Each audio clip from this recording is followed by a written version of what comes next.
সারাদিনের সংসারের অনেক কাজ গুছিয়ে ফেললাম। তারপরে আজকে হচ্ছে সবচেয়ে বড় প্রশ্ন, পরীক্ষাটা কি? হোয়াট ইজ এক্সাম বলো তো? হ্যালো সবাইকে, কেমন আছো সবাই? আমার নতুন একটা ব্লগে সবাইকে অনেক অনেক স্বাগত জানাই। তো এখন সকাল 9টা মতো বাজে। সকালের খাবার খেয়ে আজকে রুটি ছিল, রুটি করেছিলাম, আম ছিল আর হচ্ছে ভাজা করেছিলাম। এই দিয়ে সকালে খাবার খেয়েছি। কুহুর পাপাও খেয়ে বেরিয়ে গেছে, টিফিন দিয়ে দিয়েছে। তারপরে বসেছি হচ্ছে কুহুকে পড়াতে। তো দেখতেই পাচ্ছ কুহুকে একটা পেজের উপরে লিখতে দিয়েছি, তার কারণটা তোমাদের এখনই বলবো। সেটা হচ্ছে এক্সাম। কুহুর হচ্ছে গিয়ে এক্সামের রুটিন দিয়ে দিয়েছে, সেটা হচ্ছে পরের সপ্তাহ থেকে। তো এবার তো ওদের লিখিত পরীক্ষা হবে। গত বছর হচ্ছে প্রি নার্সারিতে ছিল, সবই হচ্ছে গিয়ে মৌখিক হয়েছে, সবই মুখে হয়েছে। আর লেখা হয়েছে বলতে বোর্ডে ডেকেছিল ম্যাম, সেই হিসাবে এসে এসে অক্ষর চিনেছে কিনা সেটা লেখাতে। কিন্তু এবার পুরোপুরি একদম কোশ্চেনের যে শিট হয় সেটা দিয়ে দেবে। সেই শিটের মধ্যে কোশ্চেন লেখা থাকবে এবং আনসারের জায়গা থাকবে, যেটা বাচ্চাদের হয় সেরকমই। তো এবার সেরকমভাবেই পরীক্ষাটা দিতে হবে কুহুকে, আর যেটা একদমই নতুন কুহুর কাছে। তাই এক্সামটা কি সে তো এখনও বোঝে না। এর আগের বার যখন এক্সাম ছিল তখন বোর্ডে লিখেছিল বা ম্যাম জিজ্ঞেস করেছিল, সেরকম বলছিল। তো এক্সামটা কি, কীভাবেই দেবে সেটাই বোঝানোর জন্য আজকে আমি একটা লুজ শিটে ওকে দিয়েছি যে এভাবে এভাবে এরকম একটা পেজ দেবে, তুমি এভাবে এভাবে লিখবা। তো সেটাই আমি বোঝানোর চেষ্টা করছিলাম। আর তার মাঝখানে বারবারই প্রশ্ন, এক্সাম কি, পরীক্ষাটা কি, কি হবে এটা দিয়ে, কি করে দেব, এটাতে তাহলে ফার্স্ট কিভাবে হব, এই নানান প্রশ্ন। আর সেই প্রশ্নের উত্তর দিতে দিতেই আমি ওকে শেখাচ্ছিলাম যে এক্সামটা কি, কিভাবে দেবে, কেমন কেমন আসবে, কি কি তুমি লিখবে, তুমি কি কি শিখেছো।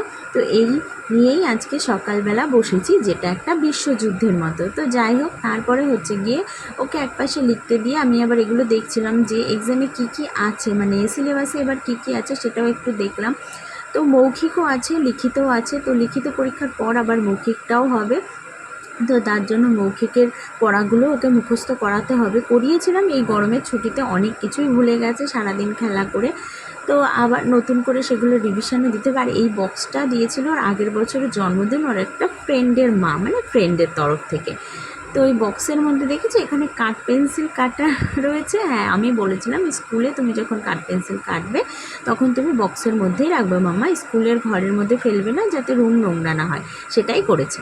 তো তারপর মেয়েকে পরিয়ে গুছিয়ে টুচিয়ে সব রেখে তারপরে চলে আসলাম আমি ফ্রিজ থেকে মাছটা বার করতে।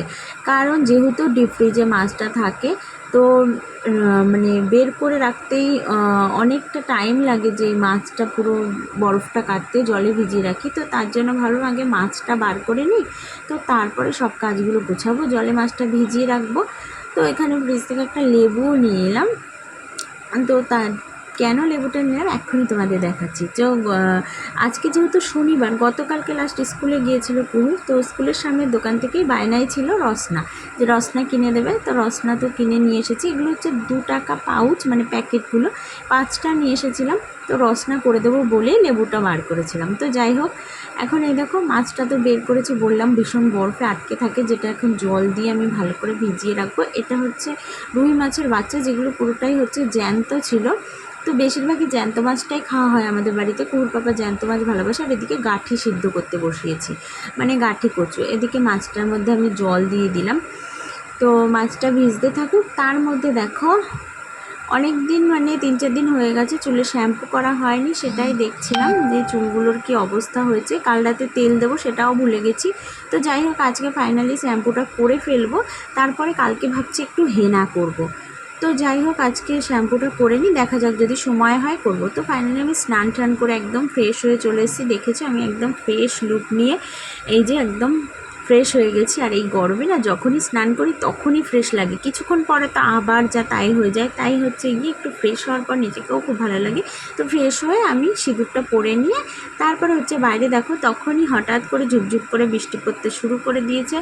আর এদিকে হচ্ছে অ্যালোভেরা গাছগুলো আমার অনেক দিন পর বৃষ্টির জল পেলো, যদিও হচ্ছে গিয়ে প্রতিদিন বিকেলবেলা ওদের জল দেওয়া হয়, তবু আজকে বৃষ্টির জল পেয়েছে। আর গাছে আজকে অনেক সাদা ফুল ফুটেছিল।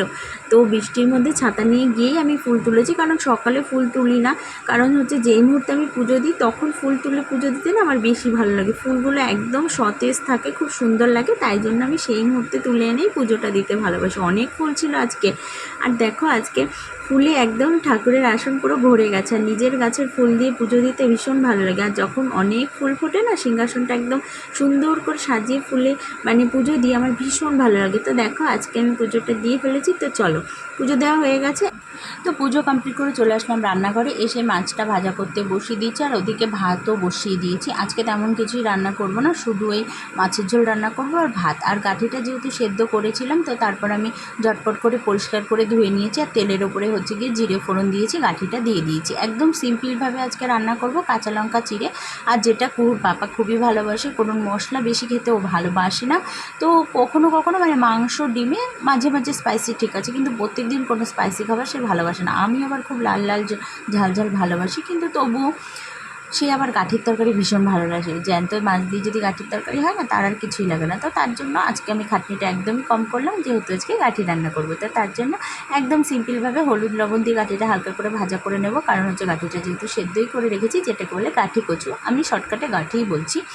তো এই যে ভালো করে হালকা হালকা করে ভাজা করে নিয়ে জল দিয়ে একদম হালকাভাবে রান্না করব, কাঁচা লঙ্কা চিড়ে যেটা তোমাদের আগে বলা, আর নামানোর আগে ভাজা জিরে গুঁড়ো দিয়ে দেবো। যেহেতু আমি জিরেটা মানে ভেজে গুঁড়ো করে রাখি, সেক্ষেত্রে আমার রান্না করতে সুবিধা হয়, তো তার জন্য ঝটপট কোনো মানে একদম সিম্পল রান্নার একদম শেষে ভাজা মশলা দিয়ে নামিয়ে দেবো, মানে হচ্ছে জিরে ভাজা, জিরে ভেজে যে গুঁড়ো করে রাখি সেটাই। তো এখানে দুটো মাত্র লঙ্কা দিয়েছি, কারণ কুড়ো তো ঝাল খেতে পায় না, একটু একটু করে ওকে ঝাল খাওয়ানো শেখাচ্ছি, তো তার জন্য দুটো মাত্র লঙ্কা দিয়েছি। তারপর এখানে দেখো গাঠিটা ভাজা ভাজা হয়ে গেছে, তেলও খুব সামান্যই দিয়েছিলাম, তারপর দিয়ে দেবো পরিমাণ মতো জল। গাঠির তরকারিতে বেশি জল লাগে না, যদিও একদম পরিমাণ মতো জল লাগে, যেহেতু গাঠিটারও সেদ্ধ করাই রয়েছে, এটুকুনি ঝোল তো থাকবে, তাই ভাবলাম ভেবে দেখলাম আরেকটু জল দিই, যেহেতু মাছটা দেবো, তারপর তরকারিটা একটু ফুটবে, আর তরকারি না ফুটলে তো স্বাদ হয় না। ওদিকে দেখো আর একটু পরিমাণ মতো জল দেওয়ার পরে এবার তরকারিটা ফুটে গেছে, তারপরে আমি মাছগুলো দিয়ে দেবো।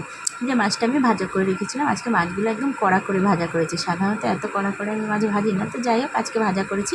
তারপর এই যে ঝোলটা ফুটে আসার পরে মানে ঢাকনা দিয়ে ঢেকে দেবো, ঝোলটা ফুটে আসা পর্যন্ত অপেক্ষা করবো, তারপর যখন গামাখা হয়ে যাবে, যেটুকু ঝোল রাখবো সেরকম হয়ে গেলে তারপরে হচ্ছে ভাজা জিরের গুঁড়ো দিয়ে নামিয়ে দেবো। তো এই ছিল আজকে রান্নাবান্না আর সারাদিনের ব্লগ। তোমাদের কেমন লেগেছে অবশ্যই লাইক কমেন্ট শেয়ার করো আর সাবস্ক্রাইব করো।